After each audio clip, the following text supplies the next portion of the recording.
सती जी ने सुना कि यज्ञ तो मेरे पिता का हो रहा है और सब लोग जा रहे हैं। बड़ी उत्सुकता हुई और कहा, देवाधिदेव, मेरे पिता के यहां उत्सव हो रहा है, निमंत्रण नहीं आया, क्या मैं जा सकती हूं? वामदेव, मैंने सुना है इस समय इस शरीर के पिता और आपके ससुर बड़ा भारी यज्ञ उत्सव कर रहे हैं, सब निमंत्रण में जा रहे हैं, हम भी चले? क्योंकि अपने आत्मियों से मिलने का मन करता है।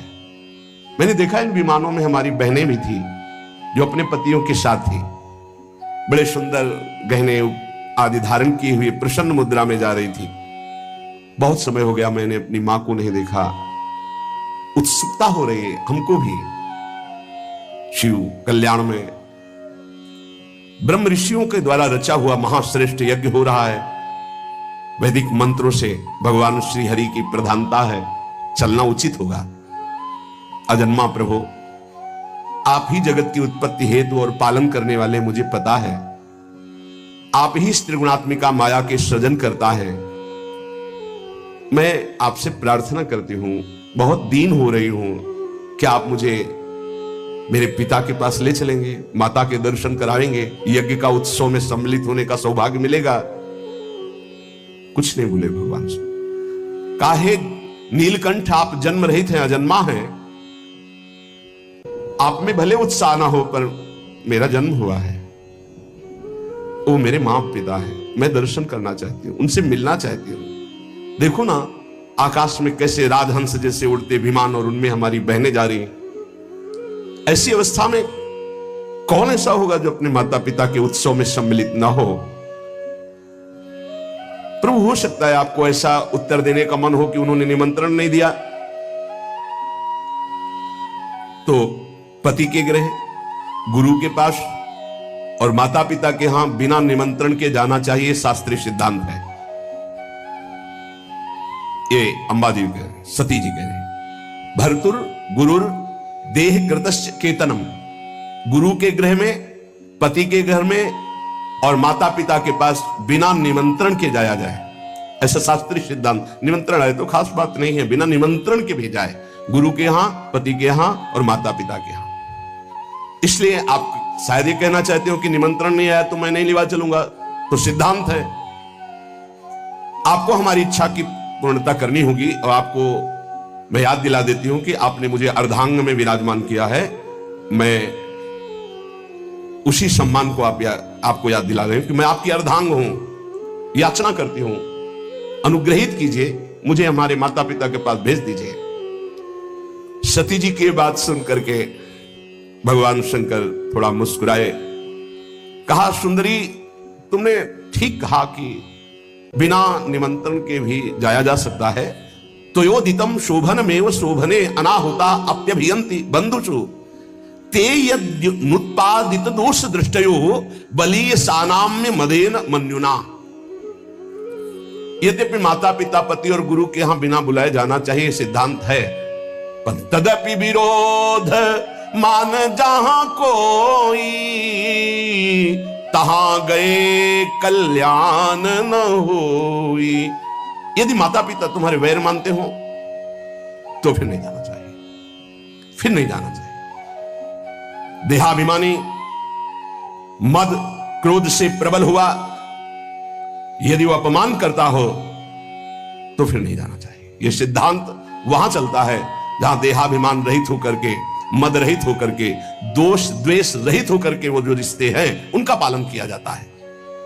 विद्या, तप, धन, सुदृढ़ शरीर, युवावस्था, उच्च कुल, ये 6 गुण है, पर अभिमान आ जाए तो यही 6 दुर्गुण बन जाते हैं और उसका नाश कर देते हैं। ये 6 गुण अवगुण जब बन जाते हैं तो महापुरुषों का अपराध करा देते हैं और वो नष्ट हो जाता है जो महापुरुषों का अपराध करता है। मुझे लगता है यदि तुम अपने माता पिता के पास जाओगी तो वो तुम्हें आदर नहीं देंगे, मेरे संबंध के कारण बहुत चढ़ा कर देखेंगे। ऐसी अवस्था में तुम सुख नहीं पाओगी।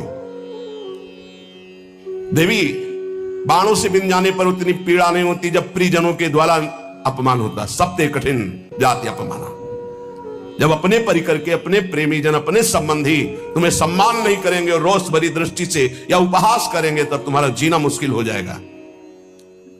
इसलिए हृदय को शांत करो और इसी कैलाश में ही रहो।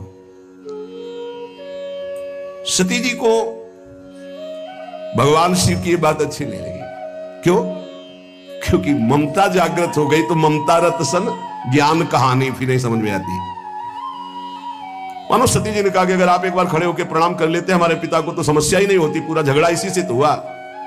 भगवान शिव अंदर की बात जान कहते, सुंदरी तुम ये कह सकती हो कि परमोन्नति को प्राप्त दक्ष प्रजापति पद पर जब विराजमान थे तो आप खड़े होकर प्रणाम क्यों नहीं किया? तुम मेरी आश्रिता हो इसलिए मैं तुम्हें बता रहा हूं, ये खड़े होना, हाथ जोड़ना, प्रणाम करना, नमस्कार करना, ये देहाभिमानियों का व्यवहार है। ब्रह्मबोध संपन्न महापुरुष उसी आत्मस्वरूप वासुदेव का सम्मान करते हैं, बाहरी प्रक्रिया नहीं।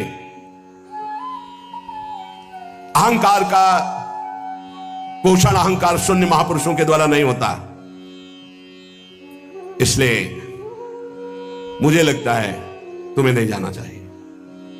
सुमध्य में ये नम्रता दिखाना, प्रणाम करना, हाथ जोड़ना, ये केवल व्यवहारिक क्रिया है। अगर अंदर के वासुदेव को नहीं पहचानता तो ये सब नाटक हो जाता है।